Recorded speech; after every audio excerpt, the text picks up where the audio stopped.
কোনো নির্দিষ্ট একটি ইস্যু দিয়ে বাংলাদেশ ও ভারতের সম্পর্ক মূল্যায়ন করা যাবে না বলে মনে করেন ভারতীয় হাই কমিশনার প্রণয় বর্মা। বিকেলে তলবের প্রেক্ষাপটে পররাষ্ট্র মন্ত্রণালয়ে যান তিনি। ভারপ্রাপ্ত পররাষ্ট্র সচিব এম রিয়াজ হামিদুল্লাহর দপ্তরে তাকে তলব করা হয়।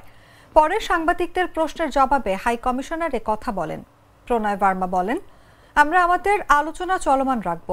আজকের বৈঠক তেমনই একটি বিষয়। আমাদের বিস্তৃত সম্পর্ক রয়েছে, পারস্পরিক স্বার্থ সংশ্লিষ্ট সম্পর্ক রয়েছে। আমরা একটি ইস্যু দিয়ে সেটি মূল্যায়ন করতে পারবো না। আমাদের পরস্পর নির্ভর বিষয় রয়েছে, যেটি দুদেশের জন্যই গুরুত্বপূর্ণ। হাই কমিশনার আরও বলেন, সর্বশেষ 2 মাসে আমাদের পরস্পর সহযোগিতার জন্য ইতিবাচক কিছু উন্নয়ন হয়েছে। আমাদের অনেক ইতিবাচক বিষয় রয়েছে। আমরা অন্তর্বর্তী সরকারের সঙ্গে কাজ করে যাচ্ছি।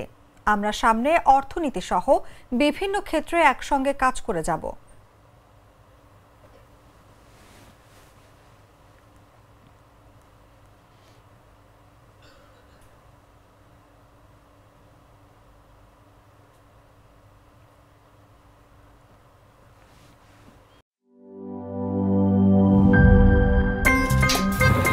আমার একটা স্মার্ট সিদ্ধান্তে 25% গ্যাসের খরচ কমেছে। ভাবছেন কিভাবে? সাধারণ গ্যাস স্টোভ বদলে আমি এনেছি আরএফএল গ্যাস স্টোভ। এর সাইন্টিফিক নজল ও ব্রাস বার্নার ক্যাপ সমানভাবে তাপ ছড়িয়ে রান্না করে দ্রুত। তাই গ্যাসও বাঁচায় 25%, টাকাও বাঁচে 25%। আরএফএল গ্যাস স্টোভ নিরাপদ ও গ্যাস সাশ্রয়ী।